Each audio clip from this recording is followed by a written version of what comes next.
मैं विजय लाल शाह, आपके हिंदी शिक्षक। आज मैं आप लोग को हिंदी व्याकरण के पाठ सप्तम वर्ग का और पाठ वचन के बारे में चर्चा करने जा रहे हैं। सबसे पहले वचन की परिभाषा।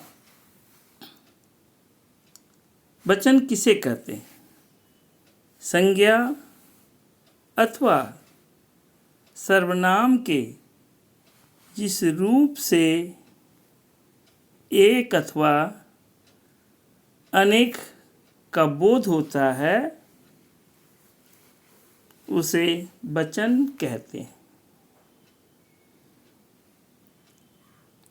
उदाहरण के लिए लिखें कि क्रिकेट का मैच चल रहा है। एक लड़का गेंदबाजी कर रहा है और दो लड़के बल्लेबाजी कर रहे हैं। एक अंपायर है जो निर्णय देने के लिए खड़ा है। अन्य सभी खिलाड़ी क्षेत्र रक्षण कर रहे हैं। यहाँ लड़का और अंपायर एक होने का बोध करा रहे हैं तथा लड़के और खिलाड़ी क्रिया के आधार पर अनेक होने का बोध करा रहे हैं। तो ये उदाहरण, इससे संख्याओं का बोध का पता चलता है कितनी संख्या है। अब आइए वचन के भेद। वचन के कितने भेद हैं? यहाँ वचन के दो भेद होते हैं। वे इस प्रकार है, एक वचन और बहुवचन। अब आइए एक वचन किसे कहते हैं? एक वचन संज्ञा अथवा सर्वनाम के जिस रूप से एक व्यक्ति, वस्तु, पदार्थ आदि का बोध हो उसे एक वचन कहते हैं। जैसे लड़की गुड़िया से खेल रही है। बच्चा कुर्सी पर बैठकर पढ़ रहा है। यहाँ इन वाक्यों में लड़की, गुड़िया, बच्चा और कुर्सी शब्द एक होने का बोध करा रहे हैं, अतः यह एक वचन है। अब आइए बहुवचन किसे कहते हैं? बहुवचन संज्ञा अथवा सर्वनाम के जिस रूप से एक से अधिक व्यक्तियों, वस्तुओं, पदार्थों आदि का बोध होता है उसे बहुवचन कहते हैं। जैसे लड़कियां गुड़िया से खेल रही है। बच्चे कुर्सी पर बैठकर पढ़ रहे हैं। इन वाक्यों में लड़कियां, गुड़िया और बच्चे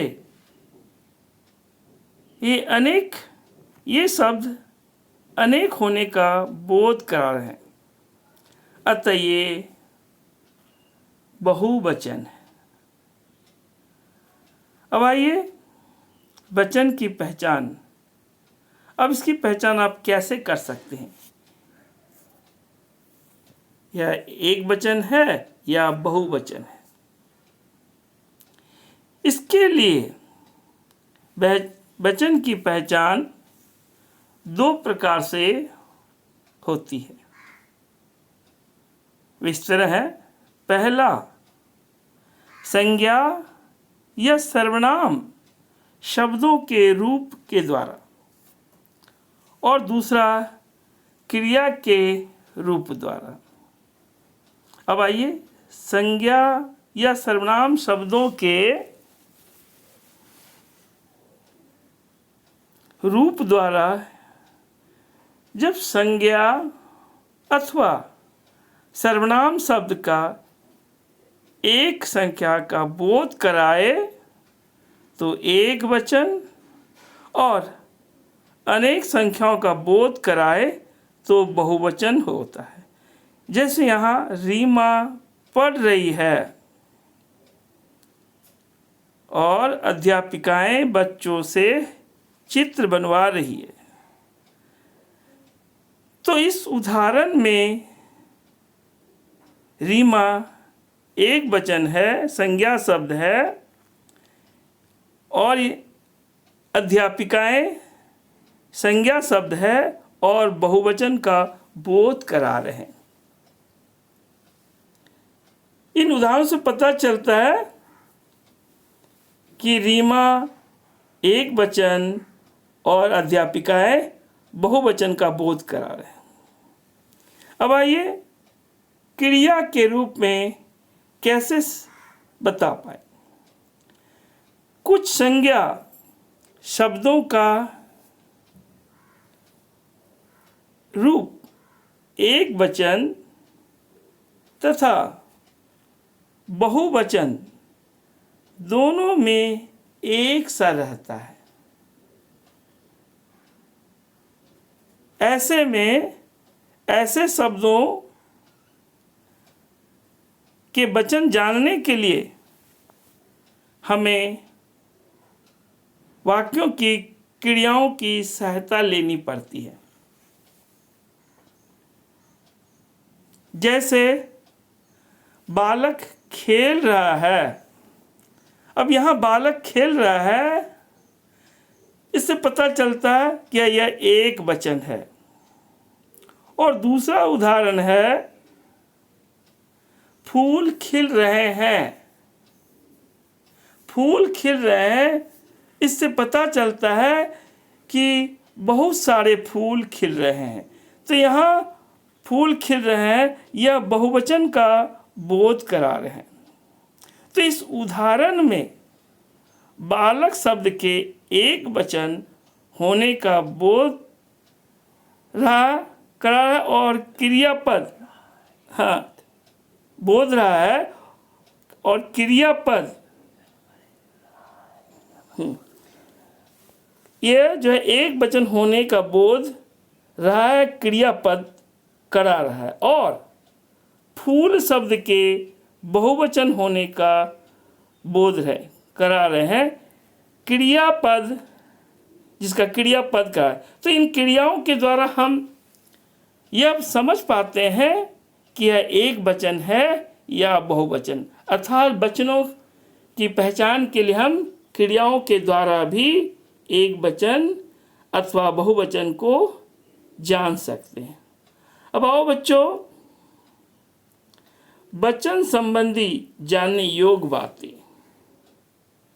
ध्यान दीजिए।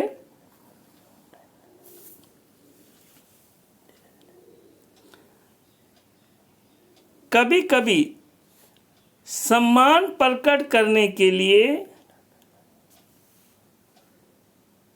एक वचन का भी बहुवचन में ही प्रयोग होता है।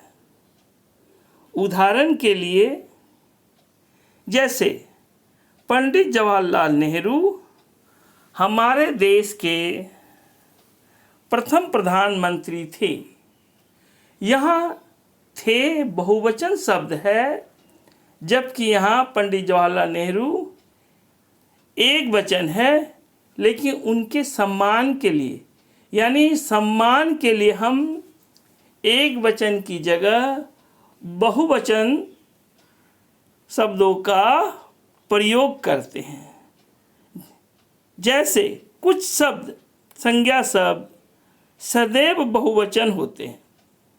जैसे महाभारत की कहानी अधिकतर लोग जानते हैं,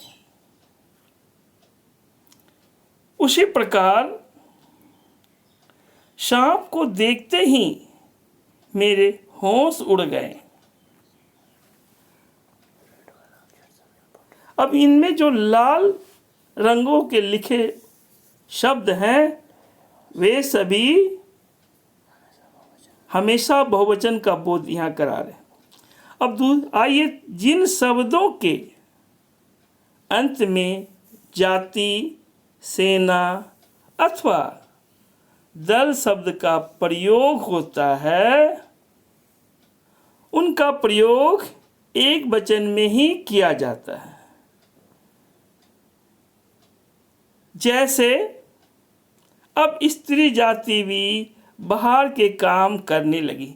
यहाँ स्त्री जाति ये बहुवचन है, लेकिन यहाँ एक वचन में ही इसका प्रयोग हो रहा है। अब आइए दूसरा, अधिकारी, संस्था के प्रतिनिधि, सरकार के प्रतिनिधि आदि मैं के स्थान पर हम का प्रयोग करते हैं। मैं एक वचन है जबकि हम बहुवचन है। तो हम जैसे जिलाधीश ने जनता से कहा, हम आपके लिए सभी साधन जुटाएंगे। और एक बात ध्यान रखो बच्चों, व्यक्तिवाचक और भाववाचक संज्ञाओं का प्रयोग सदैव एक वचन में ही होता है। जैसे राम गाना गा रहा है और दूसरा हरियाली को देखकर मन को शांति मिलती है। अब आइए कई बार जातिवाचक शब्द बहुवचन होने पर भी एक वचन में ही प्रयुक्त किए जाते हैं। उदाहरण के लिए जैसे आगरा का पेठा बहुत प्रसिद्ध है।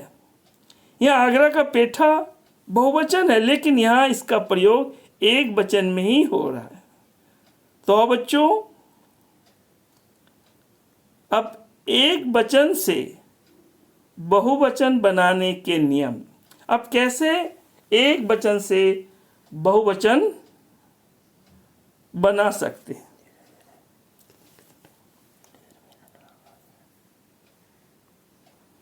अब आइए, इसमें पहला नियम है कि एक वचन पुल्लिंग शब्द के अंत में आ के रहने पर उसमें ए लगाने पर वह बहुवचन बन जाता है।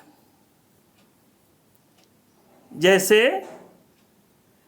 कमरा, तो कमरा का बहुवचन होंगे कमरे। बकरा, बकरा का बहुवचन बकरे।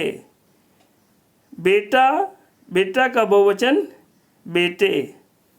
बच्चा, बच्चा का बहुवचन बच्चे।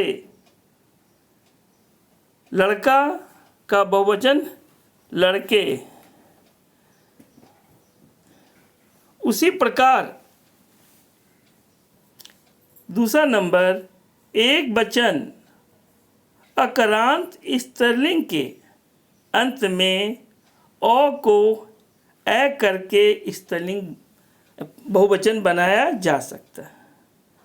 जैसे द्वात का बहुवचन द्वाते, बात का बहुवचन बातें, रात का बहुवचन रातें, पुस्तक का बहुवचन पुस्तकें, तलवार का बहुवचन तलवारें। अब आइए तीसरा, एक वचन इक्रांत स्त्रीलिंग संज्ञा के अंत में या जोड़ देने से बहुवचन बनाया जा सकता है। जैसे लिपि, लिपियाँ, तिथि का बहुवचन तिथियाँ, शक्ति, शक्ति का बहुवचन शक्तियाँ, विधि, विधि का बहुवचन विधियाँ, जाति, जाति का बहुवचन जातियाँ। अब आइए चौथा नंबर, एक वचन इक्रांत स्त्रीलिंग संज्ञाओं के अंत में हर दीर्घई को हर्षई करके उसमें या जोड़ देने से बहुवचन शब्द बनते हैं। जैसे यहाँ खिड़की एक वचन है, इसमें दुर्जीकार है, लेकिन जब इसे आप बहुवचन बनाएंगे तो ये दुर्जीकार हर्षीकार में बदल जाएगा और उसमें या जोड़ देना पड़ता, तभी वो बन जाते हैं बहुवचन। तो जैसे खिड़की का बहुवचन खिड़कियाँ, लड़की का बहुवचन लड़कियाँ, नदी का नदियाँ, रोटी का रोटियाँ, नारी का नारियाँ। अब आइए पांचवा नंबर, एक वचन स्त्रीलिंग के अंत में या को अनुनासिक करके भी बहुवचन बना सकते हैं। जैसे देखिए कुटिया, तो इसका बहुवचन होगा कुटिया, खटिया खटिया, बुढ़िया बुढ़ियाँ, डलिया डलियाँ, पूड़िया गुड़िया गुड़ियाँ। अब आओ छठा नंबर, एक वचन अक्रांत, एक वचन उक्रांत, अक्रांत और अक्रांत स्त्रीलिंग शब्दों के अंत में ए जोड़कर पुल्लिंग बनाए जाते, बहुवचन।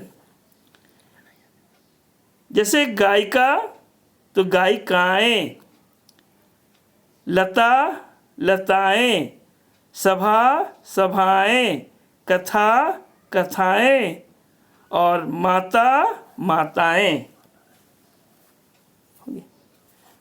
तो बच्चों आज तक के लिए यहीं तक, फिर अगली कक्षा में हम अगले विषय पर चर्चा करेंगे। तब तक के लिए धन्यवाद।